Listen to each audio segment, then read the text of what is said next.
Welcome to Myth Informed. I'm your host, Brian Edward, and to the left of me, we have Michael Karish, aka the bearded atheist. He's definitely doing better than me in that front.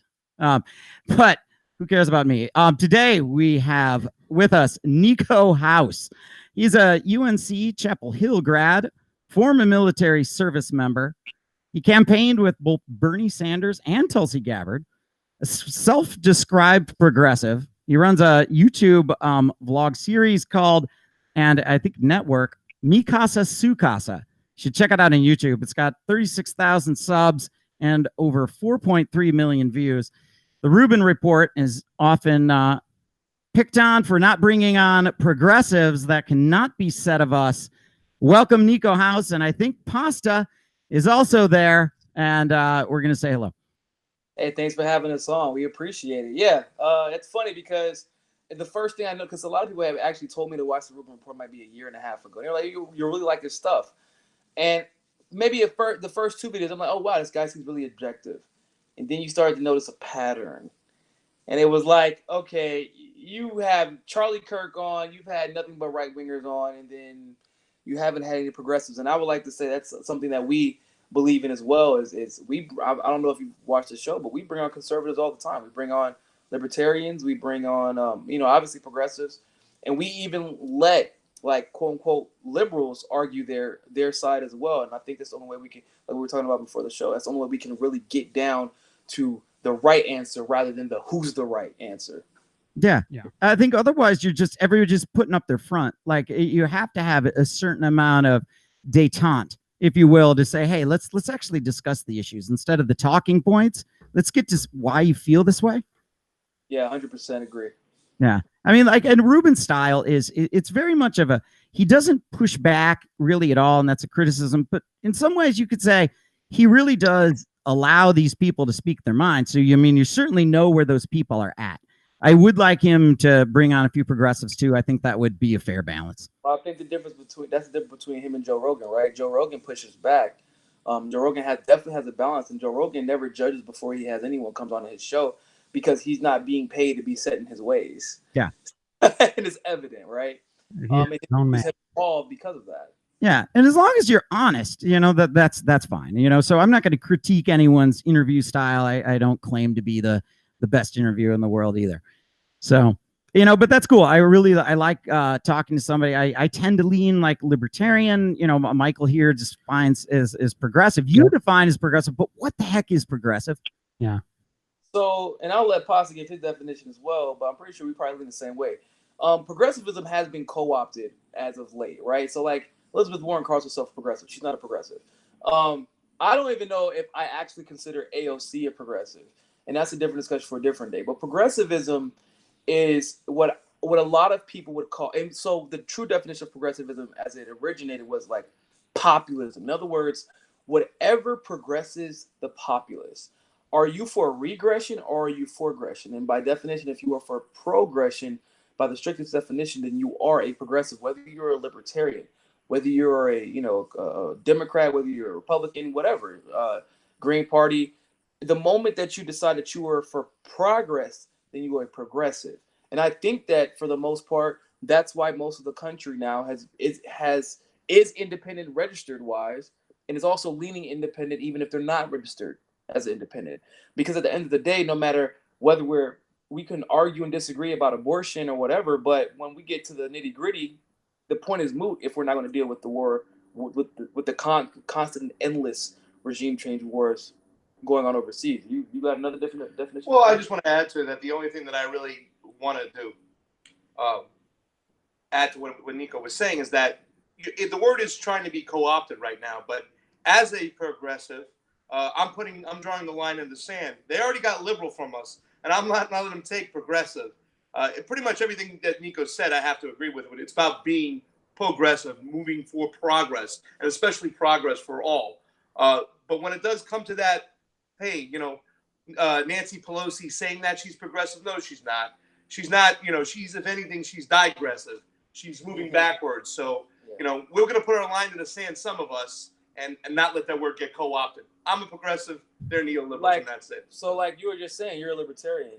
I would assume that in your, because that's basically what the base of libertarianism is. You want equity of opportunity for everyone because you believe that helps the benefit of society as a whole. Yeah, you bet. So that's where, as a leftist, and you as central left as a libertarian, that's where we both align, and from that base we can both move forward, even if our ideas differentiate a bit. Right. This is something that I say all the time, is that we both see the same issue. We both have eyes, we can both see, but where we differ is in our solutions to the problems. Yeah, and you know what? That's gonna necessitate this different experiences from different minds to be able to correctly address these issues. And there's nothing wrong with that. That's literally how successful businesses run, by diversity of thought and ideas. And it's no different when you're dealing with politics. So what's moving forward? You've mentioned that a couple times. Like there's a debate on what's actually progress. So moving forward would be kind of stepping away from the draconian way of doing things. Like, for example, Posse was just tweeting about how we actually do not have control of our democracy when 75% of our Congress wants to escalate tensions with Syria. We know that most of the country does not. So moving forward in that regard would be acknowledging that there is an oligarchy, like all the studies have showed us, and figuring out how to remove money out of politics so that the people can be in control. So like the more democracy, right? Ranked choice voting is something I think that both the left and the right, the real left and the right, would agree with if you're not being influenced by money any day of the week. Getting big money out of politics in general, both the left and the right. Medicare for all, regardless of how you think it should be achieved, or just universal health, real universal health insurance. Regardless of whether or not you think, or regardless of how you believe it should be achieved, most of the left and the right agree that it should be done. And so those are the type of things that I believe that we should progress. Whatever increases the liberty of the individual is what I believe is progress. And I believe, for example, education shouldn't be funded by 93% or by 93% by property taxes. How could that be good for the country when we're literally dealing with places like Alabama, for example, or the inner cities of New York or Chicago, where that's basically projects? So how is the education being funded? Being funded by the state. You as a libertarian know how bad that can be. And so what we need to work together to deal with these solutions without big money interests being involved and having a more important and more, a bigger voice in the seat at the table than the people who are the ones who have to deal with the issues or the impact of these particular issues. That makes sense. What about the argument though that like it sounds like you want to get to like more democracy, but some of the founders were worried about a true democracy, and that's why they were building lots of checks and balances and to almost create gridlock, because a direct democracy could be a form of tyranny. Well, I'm not saying direct democracy. I believe that our representative democracy is great. The problem is it's been watered down. The Teddy Roosevelt era, like they consolidated the banks, they got rid of the militias. Now we know it as the National Guard. The delegates aren't as powerful. Back in the day, the representatives from our individual states couldn't make a move without all of the delegates agreeing on whatever vote they were going to make. But it's not like that anymore. So when I say get back to democracy, I mean allowing the people to have more access to who represents them. Because I do believe in a representative democracy. I do believe it's good to have that. But do we even have that anymore? Whenever we are, a state, or in some cases, if you're from California, a country away from the person who's represented, so people message me all the time about Tulsi, for example. And it's weird because why do people feel so disconnected from their representative? I mean, it's hard to access them. I think this is why, I'm not the biggest fan of AOC, but I can certainly see why she's popular. I mean, to have live Instagrams and you feel like you're in the kitchen with your rep, that's cool. Like, I mean, I like that. I mean, that's being relatable, that's what matters now. I mean, Donald Trump was relatable to people. Yeah, that's not true. These are Bernie flying in third, our regular economy class, those type of Bernie taking this. He started that, right? Taking the selfies with everybody. And I witnessed him walk through a crowd, bro, almost taking him an hour to get around, just because because they are politicians are exactly like you and I, have a little bit of pathology, Yeah. and a little bit of egotism to them, but that's kind of like necessary to be in that position. You have to be confident as well, but having that relatability is so important, and very few have understood that. And even the marketing, even the consultants understand this, which is why Elizabeth Warren is feigning like she's drinking a beer on social media and talking about Game of Thrones with AOC. Like, but it looks so obvious that that's not relatable, because I would never do that. But there is a line. And I believe that the relatability aspect is important, but I think we can all agree the relatability doesn't mean a damn thing if the policies aren't there to match. Agreed. 100% agreed. So what's your biggest policies that you like? I mean, like what would say, what do you think you're voting for? What do you think is in the country's interest? So in the country, ranked choice voting, election integrity would be top. Right after that, war, and those are probably interchangeable. Yeah. Big money in politics, shit. Well, those are three that are interchangeable. Because they all affect each other. Mm-hmm. And after that, actually, like I was referring to, I believe we need to be restored to. Our militias need to be restored. In other words, our National Guards need to be solely the responsibility of the state and have absolutely nothing to do with the federal government. They should not be sent overseas. They should be controlled by the state and represented by people in those states. If you're familiar with how police structures are set up, that actually came about because that's how the militias were set up. So that's why they have the military rankings. So with that, you teach people, they have to grow communities, right? Because you're not going to police your community like you're going to police some random county down the street. Because you know that child, you know their mother, you know that business owner, things like that. And it matters when you're policing. And militias did have that double, they were double tasked to not only protect the state, but to protect the people. And I think that's important. That's part of representative democracy. Same thing with the delegates that I was just telling you about. Right now, Congress should have about 4,000 representatives, but Theodore Roosevelt limited that to 400 because of the remember, it's supposed to be proportionate to population. Mm-hmm. It's not. It's supposed to be about 4,000 right now. There's actually a Supreme Court case right now dealing with that. Because right. Per capita proportionate, but as our population has grown, it's not a direct proportion. But in the Constitution, it never said anything about per capita. Theodore Roosevelt tried to take some executive power under that he didn't have to limit Congress, and that's how we ended up in the position we're in right now. Which is a lot easier to buy off 400 people, but it would be a little bit more difficult to buy off 4,000 if you catch my drift. I do. Yeah. Do you think that's the big problem? Like, how many people can be quote unquote bought out? Like some people, if you come from a district where it's heavily blue or heavily red, you know that a lot of times they're not even running an opponent against you. How much do you really worry about re-election? Not everyone's going to compromise their values. So I think we get down to a philosophical question of what does it take for a district to stay blue or red? Because Vermont I know everybody thinks of it as a blue state, but it's not a blue state. Vermont's a red state. Vermont, but just so happened to be the first state to legalize gay marriage as well. Also, they they had medicinal marijuana. Burlington, Vermont, 99% renewable energy. But people would go there and you wouldn't know it's a blue state if you talk to somebody. They advocate for Medicare, but it's because when you're speaking to the issues, blue and red are irrelevant. That false dichotomy, or that, what do they always call the duopoly? Mm-hmm. It is a social construct that was constructed by money, right? I truly in my heart believe that, and I've seen it. I've talked to people who lean hard conservative.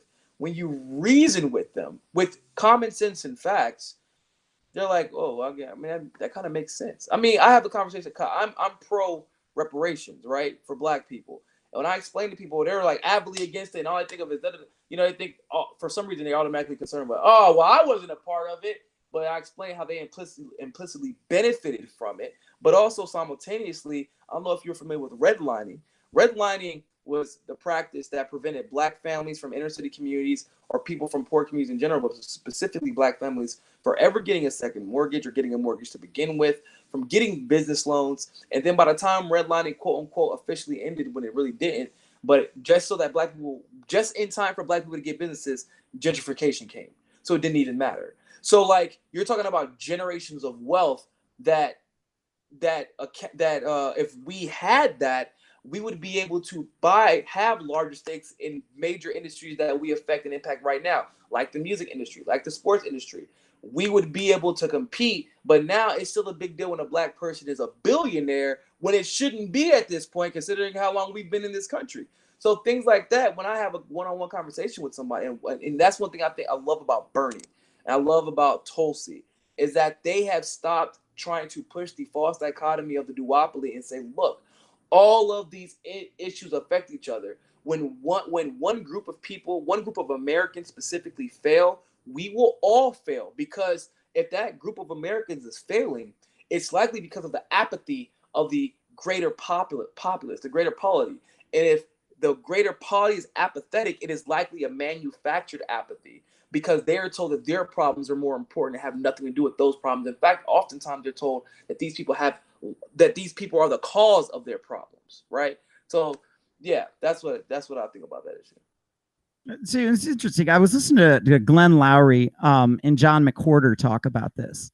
And what they were saying, like John McWhorter is the professor at Columbia, and I think Glenn Lowry's at Brown. But anyways, what Horter was saying was he would be in favor of reparations if black leadership, and by this he meant like the Jesse Jacksons of the world, the Al Sharptons of the world, would come together, we cut a ribbon, and then we could kind of move past it. But he was saying that he doesn't think why black leadership. But the thing is, who is he to say whether or not he's for reparations? It doesn't matter if he's for reparations. Does that make sense? Was he affected in one way? He's benefited from not being black in America. No, but John, they're both black. Oh, they're both black. Oh, he's saying, so why is he saying black leaders need to get together and move? Well, he would reparations if reparations would actually fix racial tensions, if we could move past it. But he's unsure that it will, that there would be a need for a second reparations and a third and so on and so forth.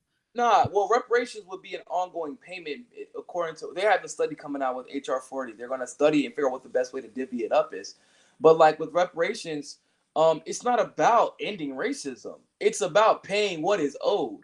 Like, we're still paying for the Holocaust, and we didn't even do the Holocaust. We didn't even commit the Holocaust. We're still paying reparations every 3 to 5 years, and there's no debate about it. Who do we pay reparations to in the Holocaust? Israel. We're paying reparations for the Holocaust. For whom? How does this? I haven't heard of this. What is this? That has been our excuse. Israel itself is a reparation.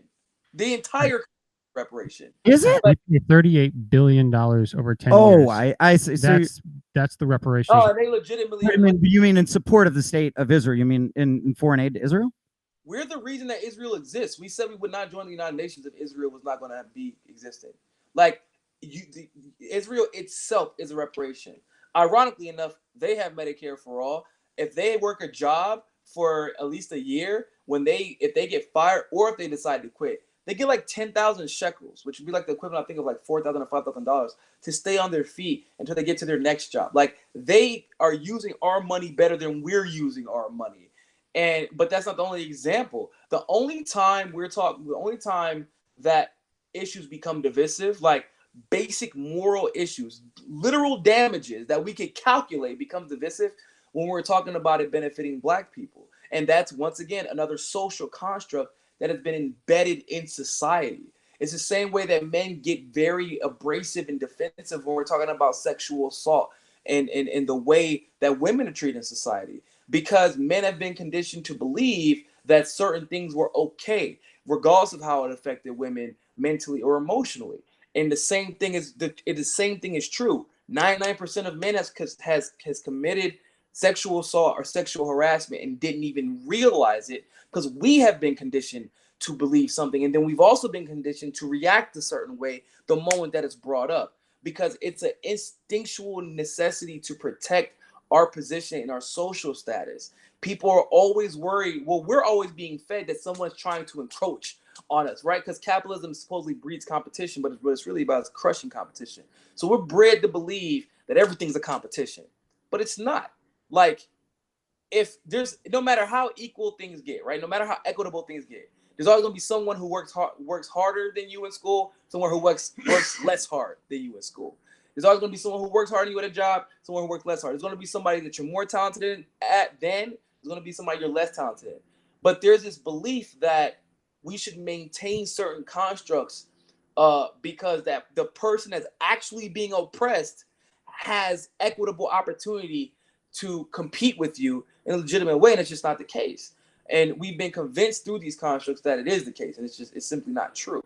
And so, when we have, like I said, when we have those real conversations, I feel like there's been so many people that Pasta can attest to this. Pasta is one of them. I'm one of them. Like, I've had to have my god sister, who who's also graduated from UNC, sit down and explain to me things that I didn't understand, like women were dealing with.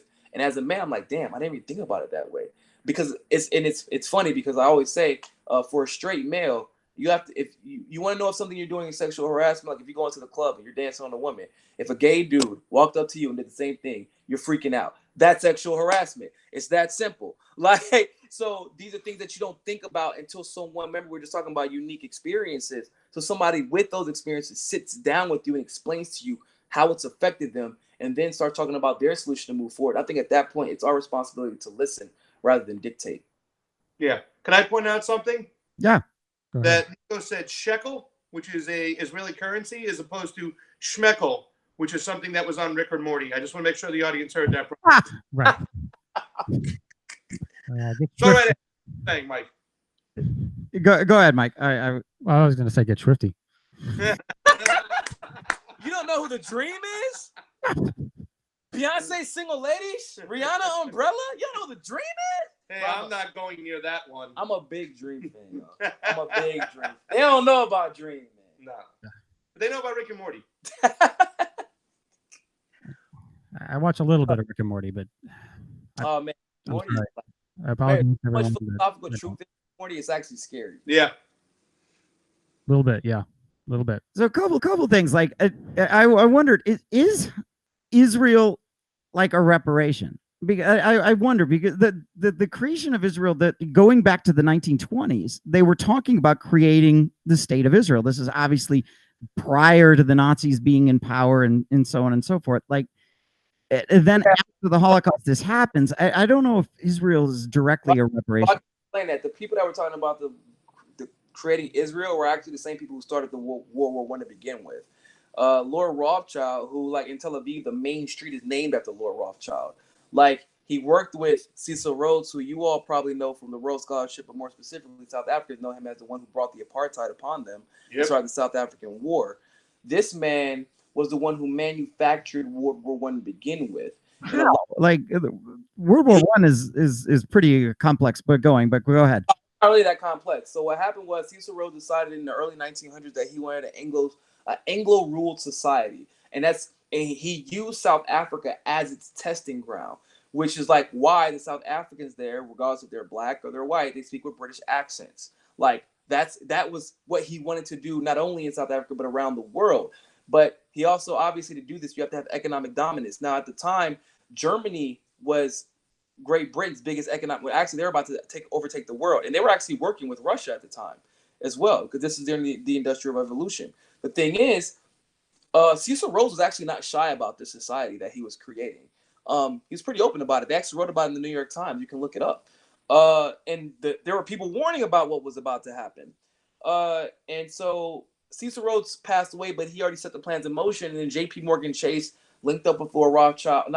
J.P. Morgan, not Morgan Chase. J.P. Morgan linked up with Lord Rothschild, Sir House, who was working with the White House at the time. And they started framing Germany for everything. Lusitania, which we found out in the 1990s, never was an innocent passenger ship. It was a cargo ship. But we had gotten strict orders. Woodrow Wilson was implanted. Theodore Roosevelt was ran and funded by J.P. Morgan and Rothschild to push the Bull Moose Party in order to split the Republican vote, because they knew that he is absolutely an isolationist. They didn't want him in power, nor did they want a Republican in power, which we would consider today's Democrats. But also, Woodrow Wilson was a dumbass. He was easily manipulated, and it was proven. And so we demonized Germany. We went to war with Germany. We crippled them, but it was all about crippling their economy, which is why Hitler was able to so successfully scapegoat all Jewish people, because all the German people, because nobody ever talks about that in our history class. Like, why was he able to get away with that? Because that's not how group pathology works. It's a little bit more complex than that. They have to have a real link to that, a real association. The association was Lord Rothschild, who was a member of the family that had helped bankroll every major war in Europe for the last 200 years. And so they were able to do that, and therefore Hitler was able to take off with this crazy notion that Jewish people were the cause of all their problems. No, that wasn't true. But Rothschild was. And they were done wrong, and that's why it was so easy to galvanize the German people, because they were legitimately done wrong. But Rothschild had always planned on creating Israel. There is an Israel in Palestine, but Israel was never supposed to overtake the country of Palestine. There wasn't a country of Palestine, though. I mean, it was part of Jordan. It wasn't a country because it was Great Britain took it over. And that's why Palestine tried to become part of the United Nations, it disallowed it, because then they have sovereign rights. They're never been allowed to establish a legitimate government. It gets shot down every time. It's true. I mean, but the Jews have also been there a long time. They were living in Palestine before the 1920s. They were living peacefully. The Jews in Palestine, which would be Sephardic Jews, not Ashkenazi, were perfectly fine with what was happening in Palestine. The Ashkenazi Jews from Eastern Europe were the ones, because unfortunately that's just how white supremacy works. It doesn't matter what religion they are. They're gonna come into your country, they're gonna take your shit. Yep. Like it's just the facts of the matter. They came in and said Palestine's in Israel. When if you look at the Torah, it specifically says Israel is in Palestine. That's what it literally says verbatim in the Torah. So, but we claim that Israel had to be given so that the Jewish people could have a place to live. And I don't think anybody was really objecting to that. But when you simultaneously deny sovereignty to the country that was already there, then it becomes problematic. But they justified it as saying basically it was reparations. That's basically what we've said without calling it reparations. Well, I know that was definitely part. People would say this is reparations, and after the Holocaust, there was a lot of people where that sort of ring was there. I don't know if it's a Jewish state. There's a heck of a lot of anti-Semitism. I mean, you didn't need Hitler. I'm not denying that, but that would once again.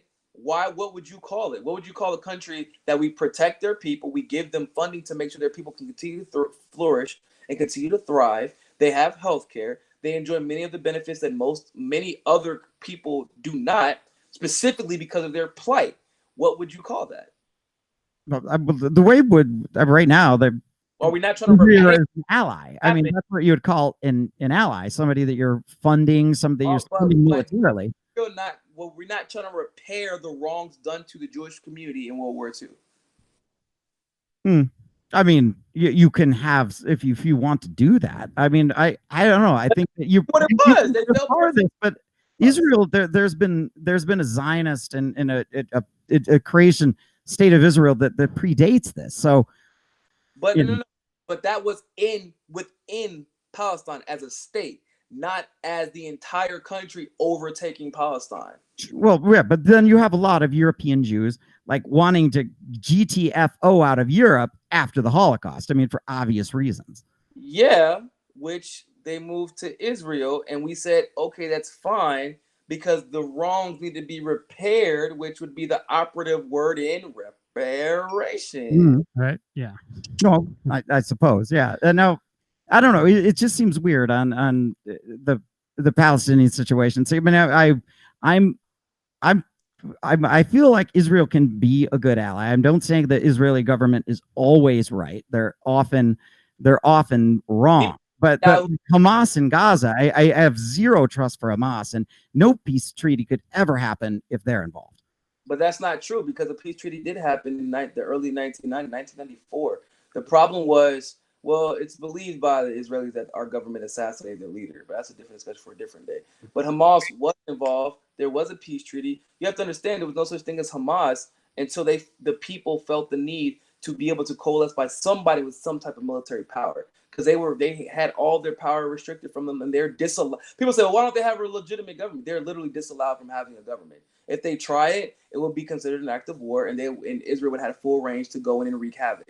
Because Israel is occupying Gaza and the West Bank. They're an occupying force, and a government and an occupying government would not allow the people that they are occupying to rise up and create a government that would counter to their whole. Why this is two sovereign nations? Because then that nation has rights. You invade one nation that developed allies. Like if Palestine was a sovereign nation, all of a sudden Israel would have a problem to worry about as far as Iran is concerned, because that's exactly who they would probably be allied with.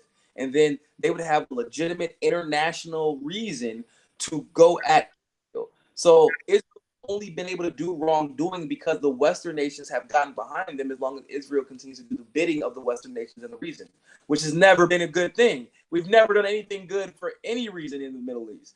So Israel's very existence is only predicated on the imperialism of the West. And as far as Hamas is concerned, I know you've heard these stories of a 12-year-old running in and stabbing somebody and things like that, which those stories are true, right? The problem with that is, imagine how hopeless you feel your life is, because you know what's going to happen. You know that you're not surviving this, but your life is so hopeless that at least you get to take somebody who's been causing your pain, or at least has been apathetic towards your pain, with you. While those same people in Israel get social security cards, get to travel the world, get to have health care that these Palestinians will never have. Their water is never being turned off merely because they live in the settlements. They get gun rights. Palestinians do not. So, like, there is a reason that Hamas has been able to thrive, because if they were doing wrong by the people consistently, more than the Israeli government is, the people would dismantle them. But they don't. They don't fight back. In Syria right now, what are the Syrian people doing? Fighting back against ISIS. They're not allowed to thrive there. But Hamas has been able to thrive in Palestine, and if there's any negativity to it, or to their ability to survive, it's been propped up by the very idea that, okay, well, we can't have a sovereign government. We might as well have somebody that has guns. Well, I suppose, but I got to believe that there are tons of Palestinians in Gaza that, like, Hamas is royally screwed, that is governed very poorly there. I mean, they're the Palestinian plight. Like, I blame it a lot on Hamas. Can you give me a tangible example of how? Hamas didn't turn off their water? Well, Hamas, like first of all, they're firing rockets indiscriminately into Israel, like targeting civilian populations, and then they'll hide in schools. They'll hide in hospitals. Going back to like that like when you're a terrorist group and you're hiding in hospitals and you expect retaliation, that's not good for the people. Terrifying. That's what I'm saying. No international entity except for Israel and some allies of the West have said that. But every other international entity disputes this. So that's what I'm saying. We got to get down to like the basic logic. But go ahead, man. I didn't mean to cut you off. Right. My favorite is Jon Stewart's quote when he goes, "Have you frickin' seen Gaza? It's tiny. It's minuscule, right? I mean, I look in Gaza and Luxembourg are very similar in size, but it's a tiny country. And where do you go? You don't have any place to go. You have Israel to the west, north. You have no choice but to hide in someone's house. And they can't have military bases. So yeah, where are they going to go? And Israel has no stand. They have no standing on being honest. They said that at one point, they said Syria had shot our Iranian soldiers in Syria shot down one of their drones, and it wasn't even really one of their drones. It was an old American, and they got caught. Like, they lie regularly. We just found out by the OPCW that we were lying about Syria, or the engineers of the OPCW, I should say, through the leak, that we were lying about what happened in Syria. When you have to understand, when you are backed by the West, there is nothing good about what you were doing, period. And it's just a fact. Pakistan has always harbored terrorists, and yet Pakistan is never on the terrorist watch list. But Syria and Iran are. They're an ally and they have nuclear weapons. So don't touch it. But still, that I just if I would see that the Palestinians in Israel were living in the same living standards as those in the Gaza Strip, I would agree. But like the Palestinians that are living in Israel have a pretty good quality of life. So they basically have to assimilate after having their homes taken from them in order for them to have a quality of life. Do you think that's just? No, I'm saying that they're making money. They have jobs. They're middle class, whereas the people in Palestine or the people in Gaza are destitute. So I would use this argument. So in Honduras, we established a coup, much like what we've seen, and we've expanded, quote unquote, our leadership into. Are you from Honduras? I didn't know that. No, I'm not. I'm not from Honduras. No. Okay. I'm well versed in the area, and I have friends from there. Like the Hondurans here have a pretty damn good quality of life compared to what they have. That's because they destroyed their country, though. Do you think they would rather have a good quality of life without us being involved in their country, or have a good quality of life here, away from their culture, away from their family, and being forced to assimilate in a situation that they should have never been forced to assimilate in because we destroyed their country? I guess, I mean, I don't know too much about like exactly what's going on with the U.S. and Honduras, but I would ask the people. I wouldn't purport to know. I mean, I suppose some would love America, and then others would prefer to be at home. Well, just to add a little bit to the subject, 1,000 Israeli troops have just landed in Honduras because of the removal of Manuel Zelaya in 2009, a coup we supported. They have a 10-year weapons deal with Israel, and the Israelis are there to help train the Honduran army to keep the migrants in. So you can see who's playing on both sides of the weapon. When we start talking about Israel and what they do, they are the bosses, and their grip is everywhere around the world. So yeah, they're just a U.S. proxy. That's all. That's all. And they are a superpower. They are. I mean, they're the boss. We like to say, oh, Iran is Iran, big bad Iran, big bad Israel, dude. Like they have the backing of the United States. The United States has nukes. Israel may or may not have nukes, but they have the backing of Israel. They have the United States, and they can go, hey, United States, can we get some nukes? U.S. would sell nukes. If you were too, even if we created a state of Palestine, that they would ally with Iran, and then Israel would have, like you said, real problems. What motivates Israel to come to the peace table with all that? Okay, so but is it okay for Palestine to have real problems because Israel's allied with Saudi Arabia in the United States? So is it okay? So it's okay for Palestine to have real problems, but it's not okay for Israel to have the same real problems? Well, no, Palestine's got a lot of problems, but they're not under imminent like wipeout from 50 Palestinians were just shot dead by snipers last year. Yeah, for having they were peacefully protesting the anniversary of the Nakba, and snipers shot a journalist. They shot a young woman who was a medic. I mean, they shot people praying. Live fire. It's on record. The videos are out there. We can see it. But I've seen reports too that there were armed terrorists among the peaceful protesters. No, there weren't.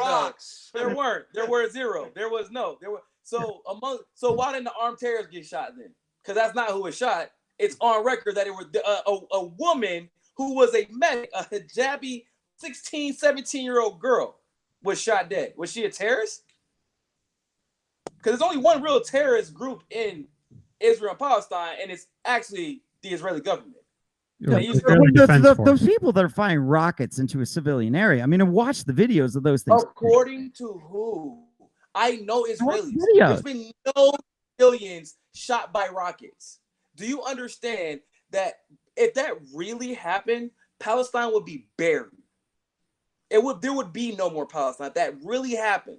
That's like whenever they say that chemical weapons were shot by the Assad government on his own people. There would be no more Assad government. That is what history has shown us. Like, you can't get away with something that egregious in your own country, in your own vicinity, and expect there to not be a grand retaliation from the people.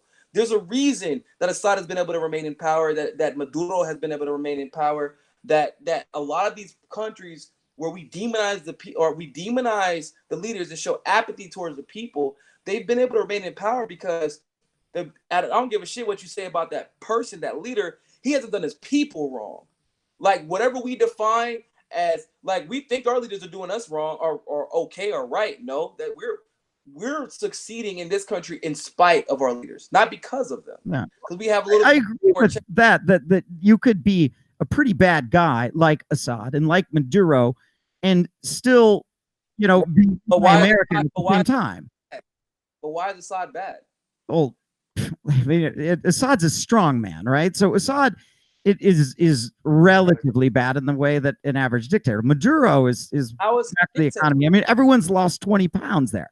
Like Assad is a strong man. But so how is Maduro? You don't think that the U.S. sanctions have anything to do with the 20 pounds that people have lost? No, but the U.S. sanctions. I mean, when they nationalize the industries. I mean, Venezuela is enormous. Most prosperous country in the history of the country. Venezuela was a single market economy. The single market was oil. Mm-hmm. When U.S. sanctions crippled that market, and they went to Saudi Arabia and said, "Hey, let's increase your production so that we can decrease the value of oil and crush the Venezuelan economy." The economy in Venezuela collapsed, and then that was attempt number one to overthrow Maduro. That largely failed. And by the way, that came about because everybody said, well, they didn't diversify their capital. No, that's actually what happened. They were trying to diversify, and they were going to be a real problem economically for the rest of the world. As they were on the come up, competing with ironically enough, Iran, where they were both competing to be 1 and 2 in the world in oil reserves. And they were like, oh, no, we can't have that. Yeah. And they had sanctions when Chavez was the president. So they've had sanctions for a long time to cripple that economy, including taking away their banking rights. So they couldn't even buy insulin from a neighboring company from a neighboring country like Colombia. They had to get it flown in from India instead because they couldn't even use their money to purchase stuff. So the sanctions crippled the economy, and it crippled poor people for a long time now. And the reason I think it's just so important, because you're a libertarian, so it likely means that you're very anti-war because you understand what it does to our economy. When you echo things like Assad's a dictator, Maduro's a dictator, whenever Jimmy Carter said that Venezuela has the best elections in the world and that every single country should be taking after them, because they're not by definition a dictator, not even close. They've obtained a lot of influence and a lot of power, but it's because of the fear and the threat of U.S. imperialism. And so when you were saying Assad a dictator, then indirectly and unintentionally, you're manufacturing consent to go to war with Syria. Same thing with Venezuela. Maduro's a dictator. No, I don't think that getting rid of a dictator is necessarily a bad thing. I don't think that some countries are going to be ready or good for democracy. But those countries already have democracy. They already have it. They had democracy before the U.S. got involved. Well, but there's not technically North Korea is a democracy, right? People have to vote for Kim Jong-un. That's not real. It's not a real democracy. But North Korea was never cheered on by anybody in the world. Venezuela, by Jimmy Carter, who was there during their election, said they have one of the best elections. They have triple voter verified. Chavez and Maduro were elected in. I think that was legitimate, but I think what they're doing to the people, I think they've ruined the economy. Then by definition, you can't be a dictator. Okay, but what if you have this? Dictator, when the opposition, he's not even the leader of that. He just came out of nowhere 7 months ago. How is he still alive if you're the dictator? When they said that there was no opposition even in existence. Well, no, I'm not saying that there's these people. There's a certain people that do love Maduro, and then there's this big anti-American sentiment. But okay, when you have sanctions, so back to why there were sanctions, you have a giant oil corporation, let's just say Texaco or whoever, and they're owning and manufacturing the oil as well in Venezuela, right? They're paying a certain fee to the Venezuelans and hiring in workers, and then they nationalize that industry, right? So company X, whoever it is, loses all that stuff. So all the infrastructure they had just gone. So aren't certain sanctions necessary for that? If you own something overseas, just takes it, do you have a legitimate grievance against that? It's never hurt the government, because it's never hurt the government, it's only hurt the people. Sanctions never hurt the elite. That money, the reason it was going, the reason that people like Fidel, for example, people like Mossadegh in Iran, people like who else was? I would agree with on Mossadegh in Iran. That Mossadegh's like assassination, that was a bad call. Well, he wasn't assassinated. He was overthrown and then for arrested. BP, for the Anglo-Saxon oil company. Once again, a country trying to the money wasn't going towards the people. It was going towards actually for Venezuela specifically, America. Bro, the South African apartheid was about corporations in America. We had Nazi subsidiaries. When Fidel took over was able to take over because we were running a sugarcane cartel out of Cuba, and you couldn't. We were fighting to keep it segregated and to make sure that the only people who could prosper there were either in the cartel or part of the cartel indirectly, but in some way, you in form or fashion, you were corrupted by that cartel, so we could trust you. Which is why 95% even of the Cubans in Miami are white and wealthy, and 70% of the Cubans in Cuba right now are black. Yeah. Well, I'm not saying that America doesn't like earn a certain amount of ire from the populace of these nations, but I think, but what do you do if you have like $1 billion, installation that's just nationalized by country X? Do you have grievances? But why should I, if I'm a president, my people need the money from this industry. You as a company are benefiting from the consumers of this country, but using illegitimate means and methods to benefit another country because you're getting paid to do so.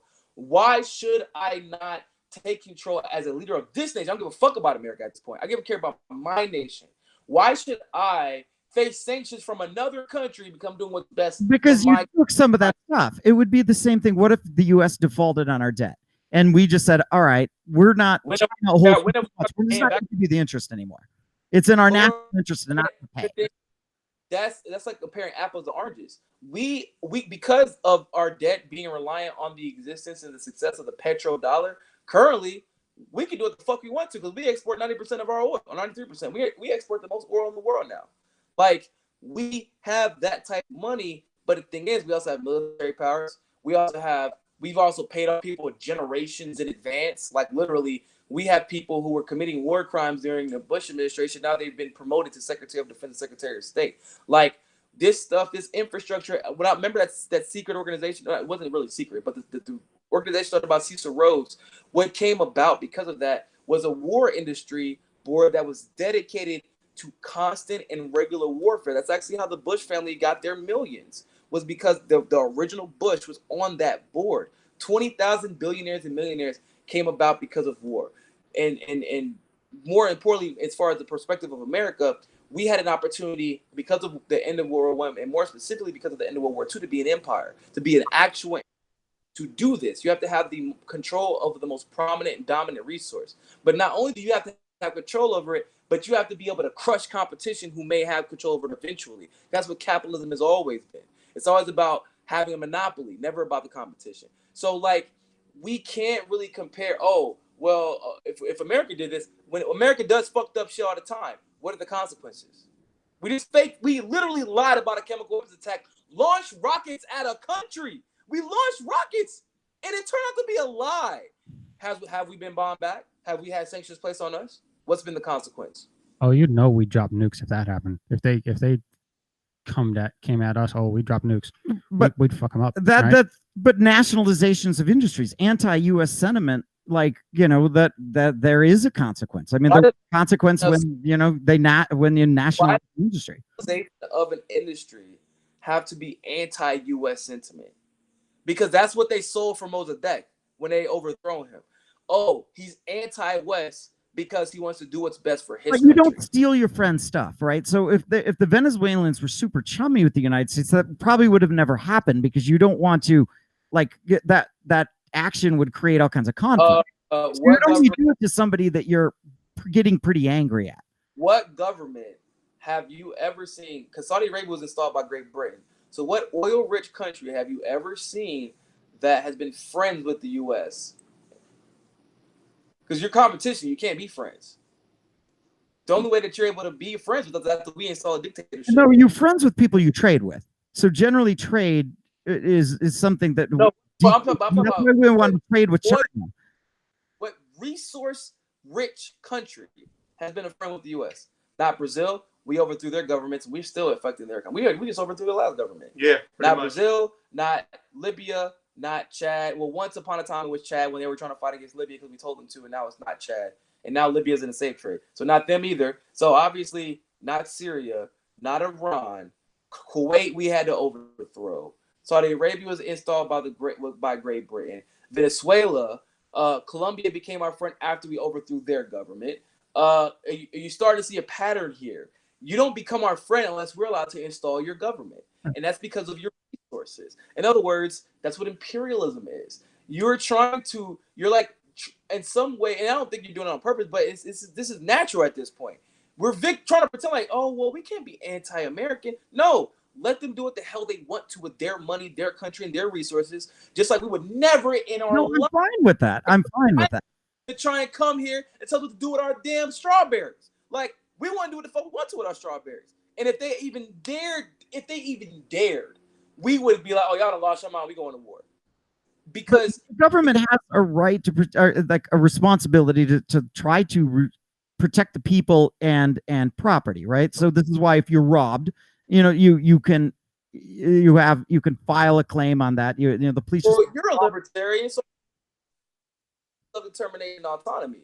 So we don't have a right to protect anybody. They have a right to protect themselves, and we have a right to enter only when asked by the people, by the populace, and there's a consensus on their behalf through their democracy to invite us there. We have not been invited. If Venezuela had taken, say, 12 American hostages, would the United States have a grievance to try to get that American hostages back?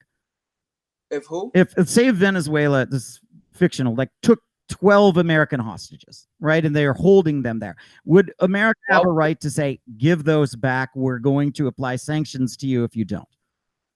Well, first of all, but applying sanctions to hurt people, what would that do? Well, what I'm just saying is, like, it's to push pressure on the country to get the hostages back. But when does that happen though?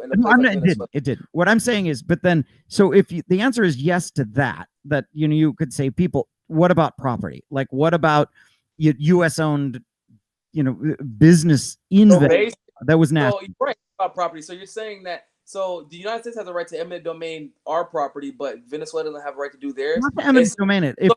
I should call Putin the moment that U.S. come to take my property, right? Because the United States doesn't have a right to my property, but Venezuela doesn't have the right to theirs. Like, that doesn't make any sense. Right. If someone stole your vodka that was made in Russia, would you be able to call Putin and go, "Hey, that guy stole my vodka"? Yeah, but no, yeah, but what if you had a vodka like distillery in Moscow and that it's yours, you set it up there, and then they nationalize the industry? Do you have any grievance? You're just too bad. But here's my thing: is oil a natural resource? Literally, is out of the ground. It wasn't made there; it was out of the ground in Venezuela, following the same laws as every other country. The state of Venezuela, or the country of Venezuela, refined it. The country of Venezuela is the main employees of this industry, but the country of Venezuela, their oil money is going to another country, literally taking bags of cash out of the country and spending it elsewhere to make sure that it will remain crippled, because what's the one I'm looking for? The destabilization of that country in general allows for the oligarchs to continue to pillage the profits from that oil. But it would be if this is a gold mine, and I agree it is, wouldn't it be in the company's best interest to make sure that the workers are happy and that they're giving back to the community? Because you want stable workers, you don't want revolution. How's that work? Is our workforce stable? What's that? Venezuela's or ours? America. I'm talking United States. Is our workforce stable? I don't know. What I don't sure. But it is right now, and we have low unemployment. I don't think that right now we're unemployment. You can have 2 part-time jobs and have no unemployment filed. Don't even with the unemployment nonsense. The wages are stagnated. Productivity is far outweighing the wage increase. Since Reagan took over, it's been doing this. Productivity has been diverging from wage. Our unemployment situation is the worst it's been in decades. And you would think that you would be incentivized to take care of workers. But when the government is working, like our government specifically is working to disincentivize you from taking care of workers, that's what you're going to do because you don't have to feel the repercussions of that. Our government is not only doing that with corporations in our country, but our government does that with corporations in other countries. Well, what would you want then? What would you want the government to do to incentivize corporations? I want to say the fuck away from it. Don't do shit. Let them die if they die. Yeah. Like if they die, they're not. That's capitalism, I thought. We live in a capitalist yeah, but country. What are they not doing that you want them to do? I mean, like you're saying that literally not. Like our unemployment situation is the worst it's been in decades. I don't want them to. It's partially the government's fault. But what do you want the government to do? Like, what's your like solution? So hands off. So So for example, when he says hands off in North Carolina, that y'all remember the HB2 bill, the bathroom bill. Mm-hmm. It was never about that. What happened was Charlotte was booming because the Panthers at the time were doing extremely well. They were about to bring in Google and Apple and a couple of other major companies. Charlotte was about to raise its minimum wage. And it was going to make the rest of the state have to do the same, which is capitalism. At least that's what I thought. The Republicans introduced legislation to limit it. In other words, they disallowed the free market to determine what the wages should be. And this not only happened in North Carolina, but it happened across the country. Kansas City, Missouri, there's another one I read off the top of my head. This is happening all over the country by the very same people who say they hate big government.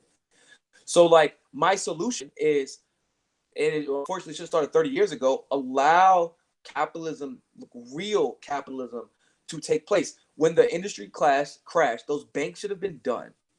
Credit unions would have been allowed to rise from the ashes, from that, and we would be in a far different state. But instead, no one was held accountable. Those banks were bailed out, and were bailed out with our tax dollars. No, I can agree with this. No, that in this, I think we're in agreement. I think when you have banks that are doing pretty bad practices, they're all joining in. Now the government did incentivize that, but still, that doesn't mean that just because it's legal, the industries ought to do that. I agree that a lot of these corporations that got bailed out, that it is kind of bullshit. I would like.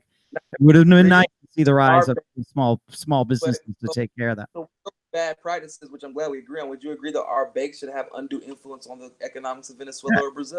Yeah, that's the problem. When you have a giant corporation, I do agree. When you've got like something as big as say Google or something, you've got a massive corporation. It is going to have undue influence. Social media companies, massive, have undue influence. I worry about that. I'm not sure what the solution exactly is, though. Just if we enforce the current antitrust laws, like it would solve a lot of our problems. And we need to obviously, we need to basically calibrate them to make sure that they can be applicable to Facebook. But Facebook and Twitter, it's just like the internet. So I believe the internet is a public good at this point. The moment that a kid needs internet to do their homework, it's a public good, and it shouldn't be provided as such. And social media, because of the ability to network, and basically a lot of times if this thing can be the demise of your career, then I believe that it should probably be regulated as such, right? Like made for that. I would that this is you have a solid case because Facebook, Twitter, Instagram, they are literally the public market, right? In the ancient days, the public, you could stand up on a soapbox and voice your opinion in the public market. That's essentially basically what Facebook is. 50% of adults got their news from Facebook. That was like 2-3 years ago. Like, I'm sure that number has gone up. And so with that being said, should we allow fucking Mark Zuckerberg to determine what fake news and what's not? Yeah, no, I'm very concerned about them determining. Considering, I don't know if you've ever heard about that CIA project that got. Incotel had a lot of venture. They do a lot of venture capitalism. They're the ones who have funded Bezos to buy Washington Post and also paid him to create Google Earth. They were the ones who funded Facebook initially. They funded a lot of other big names as well. So before Facebook was called Facebook, there was actually a CIA operation that was trying to map out people, get them their pictures as they aged, find their location without having to ask. Of course, you can't get people to volunteer for that kind of beta testing, right? So what do? You sell it. And so Mark Zuckerberg was actually put on CNN as a Harvard student in 2004, before he had even actually completed the process of creating Facebook, to pitch this. And they just pretended it was casual as hell. Next thing you know, That organization, that operation is ended in CIA. Literally like 2 days later, Facebook was created. And now the woman who was actually part of that organization, actually she just left Facebook. Now she's working with the New York Times. But the woman that was part of that operation ended up in Facebook in the news and information department. Yes. Big revolving door. I actually have a video about yeah, when you have huge centralization of power like that's a problem. Just like big money is going to and have a negative effect. Yeah, a massive corporation. Yeah, it's too bad. I tend to like decentralization of power. With multiple smaller industries. Now, bigger industries don't necessarily have to be bad, but they can be. Progressives agree with you more than you would think they do. We want decentralization. Like, we believe that, like, for example, people always say, well, no, you don't. You want Medicare for all. No, we believe Medicare for all. Medicare is a right. And I believe that in some instances, it is okay to have a well-managed government. And the thing about Medicare for all, which I think that everybody can agree, we don't get a great version of Medicare for all unless money is taken out of politics. That's why the government fucks up, because of all the money they want to take. And in a lot of ways, and in term limits, same thing. When people aren't worried about keeping their office, keeping their retirement, keeping, all the benefits that come with being an elected politician, all of a sudden their trajectory changes and they become more worried about that legacy they create within that 4 to 8 years or 6 to 12 years than being off. Because what happens next is, well, you got to get hired somewhere after. Your name is etched in stone, and the things that you did are now etched in stone. And so there are a lot of, like I said, that's why, like I said, top 3 things that would change the way our representative democracy functions right now is a big part of the changes that I would make. Because I just feel like if we fix a lot of those issues in our representative democracy, a lot of the things that we're talking about here today become moot points, because truth would be allowed to prevail, common sense and logic would be allowed to prevail, and then what would be done would be always done best rather than what's best for the money that's being thrown at these politicians. Progressive to progressive, I've got a pitch. If we built a dormitory with a left wing and a right wing in Washington, D.C., and you get your Democrats on the left, your Republicans on the right, and you eliminate the rule that you have to keep residents in Washington, D.C. and in your home district or home state, right? You get rid of that. And so you get what? They don't have the necessary money is trickled out of that system then. Well, they don't make the money. It's not a flushed out theory, but it's just metaphor. I'm not gonna lie to you. I don't know if I get the metaphor or an analogy. I think you don't want to put a metaphor. I think you actually want to put them up in DC. Oh, you're saying literally in because right now the people, you don't have to be in DC, right? You can live in your home state. But you have to have residents because I think the way you can represent. So I don't know if you've noticed this, but a lot of the representatives that we love the most, even if you disagree with them at times, are like AOC, Bernie, Tulsi, Ilan, even Rashida. All these representatives are known for going back home often, right? AOC, I believe, is in New York City right now. Tulsi is always back in Hawaii. God, that flight is insane. So like, I feel like there's no possible way you could be a quote unquote representative and not be going back home often. And I believe that I agree. You need to incentivize them. In other words, disincentivize them from wanting to be in DC all the time. Right. Don't allow them to buy a nice house. You gotta be in your home state X amount of time, X amount of days out of the year with proof of this in order to remain a representative in this state. I like that idea. Now they got to come back at a certain time. They can you got a week to go back home, and you get your ass back. And regular college dorm. Function better because that's how it's ran in state legislatures. They don't stay in their capitals. Oftentimes they travel back and forth, especially in Florida because they don't get paid a lot of money in Florida. I could just go into that dorm and see Nancy Pelosi sitting down at a table playing, with Chuck Schumer and Donald Trump. Whatever. They go corner over there and drinking some coffee in that little dorm over there. Please. Yeah, and she's like insisting that she has the top bunk. Oh yeah. Oh. I'm the speaker. I'm the speaker. Oh my God.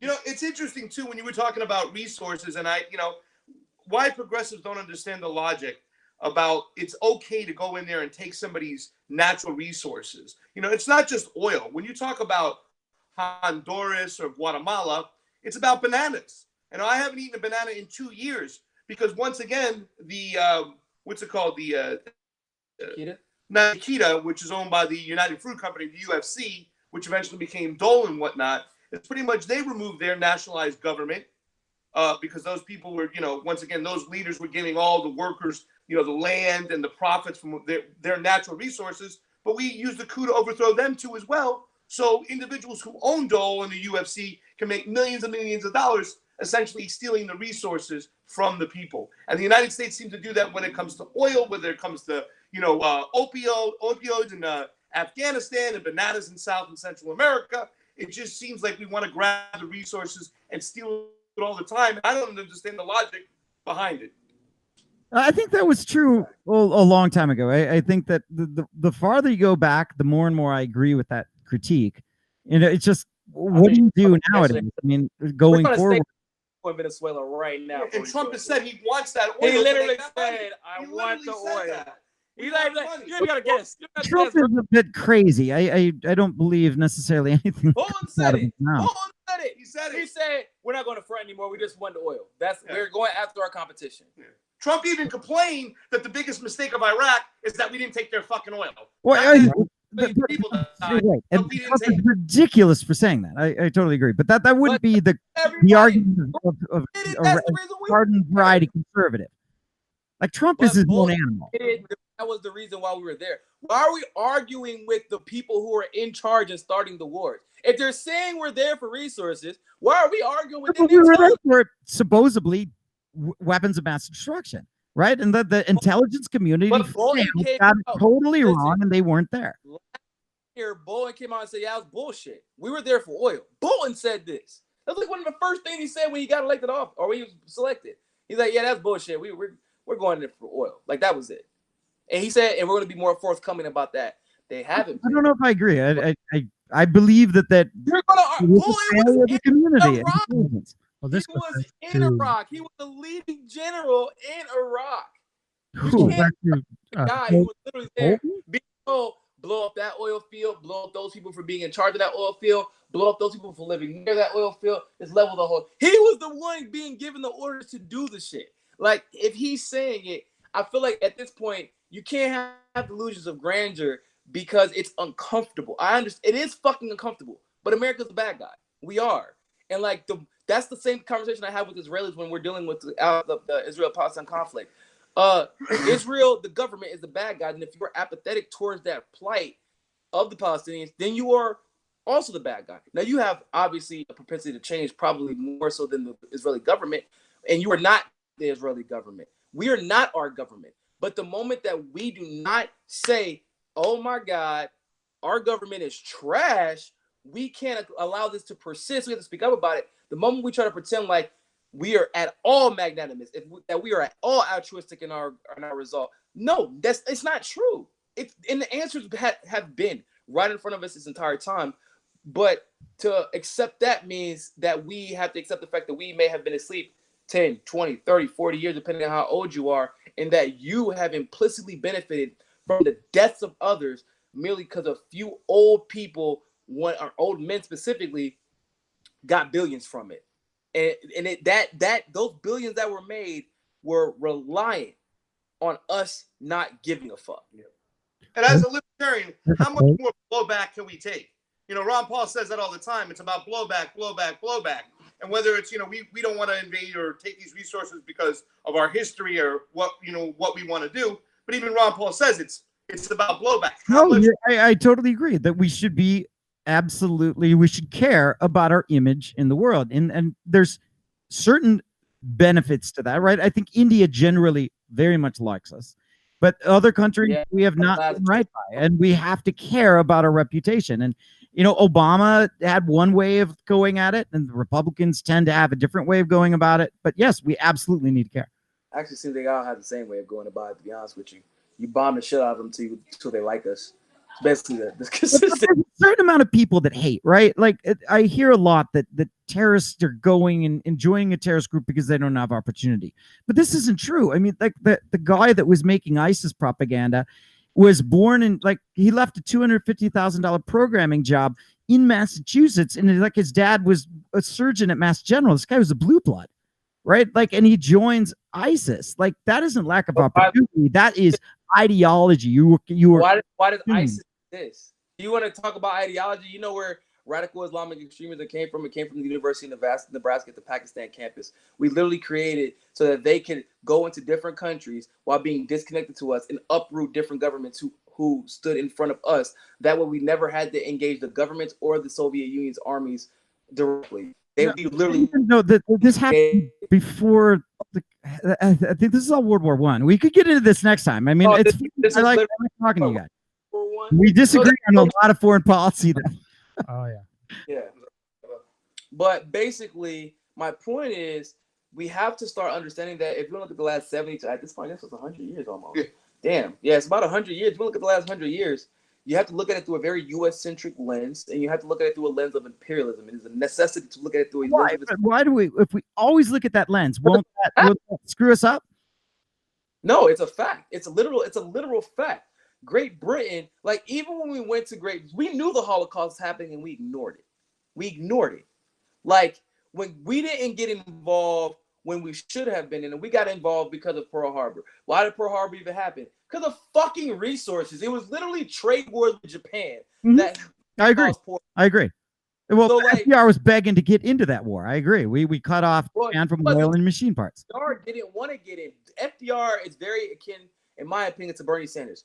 FDR didn't want to get into World War II, but the corporations, the corporations got their hands on the leaders that were in charge of that were advising FDR, and so they kept making it seem like you're not going to have a choice. You're not going to have a choice. Like I said, there was an entire industry dedicated to creating war and getting America in these wars. But what costs money? They don't really make money. They cost. Okay, no. Let me explain something. I mean, they cost money. Government, but it makes money for the oligarchs and the corporations. Yeah, but it hurts the country. Yeah, you could profit off this, although only so much when you had price fixing during the war. It's not like you could jack it up. You can say it, Brian. Military industrial complex. Yeah, I'm saying, right? If you did that, if persons running war. But we could have avoided war with Japan. We could have avoided war with Japan, but the government made the policy of doing it. That was really FDR. Do you think that Lockheed Martin cares if a war was sent us into an economic recession? One. What was the question? Do you think Lockheed Martin cares if war sends us into an economic recession? No, they ought to. I don't know. They should care. They would make money off of that. They would make money. But just because it's legal doesn't make it ethical. I think we would agree on business ethics. But you got to answer, is it a yes or no? It's a yes or no. Do they care? I don't know them. They should. If they have an ethic there that gives a shit, then yes. I don't know, though. All right, they don't give a shit. 2, do you think their stock options are affected by whether or not our economy is crashing or whether or not they're producing weapons and those weapons are being sold? Yes, because if our economy crashes, their stock options aren't worth shit. Well, then guess what? That's not true. Too big to literally fail. Not true. Too big to fail. Their stock options, a lot of times, are the reason that our economy, unfortunately, doesn't crash harder. Because they're still making money. You have to understand, the speculation of war makes Lockheed Martin rich as shit. Sure. That's why whenever the situation with North Korea was settling down, everyone's stocks dropped. The moment that, and then Democrats freaked out and were like, no, we need to go to war with Korea now. It was the weirdest shit ever. But like the moment that the issue started kind of flailing a little bit, all of a sudden their stocks jump back up. Like, and that's irrelevant to unemployment, income inequality, things that affect us every day. Because those billionaires are going to be billionaires. And those billionaires are going to be able to pay politicians to be millionaires. Right. Yeah. There's a thing about corporations. Corporations aren't evil. Is the gun evil that shoots you? No, the person pulling the trigger is, right? Corporations are what they are. They're machines. That is what they do. Yeah, they're run by sociopaths. Like, statistics have proven that they're run by sociopaths. Right. You don't have to be, right? If you had the right ethic, you could do it right. Yeah. Yeah. But also, if America wasn't an imperialist country, Brazil would have a legitimate economy. Maduro wouldn't be afraid for his life right now. Iran would be a democracy like it was always meant to be. Millions of people wouldn't be dead in Iraq. Syria would not be leveled. Like, we can talk about philosophically what could happen. But right now we have real issues, and we need to talk about addressing them in a legitimate way and holding people accountable and getting out of this mindset of American exceptionalism, because we're not exceptional. We're exceptional at killing people and getting away with it. Yeah. That is true, but like, we should not be. It's an interesting argument, but maybe we can all agree on this. Like, we have an event coming up in New Jersey called Minds IRL, where we have progressives, conservatives, people in the middle, all coming to meet in real life, talk about these issues, watch it on stage.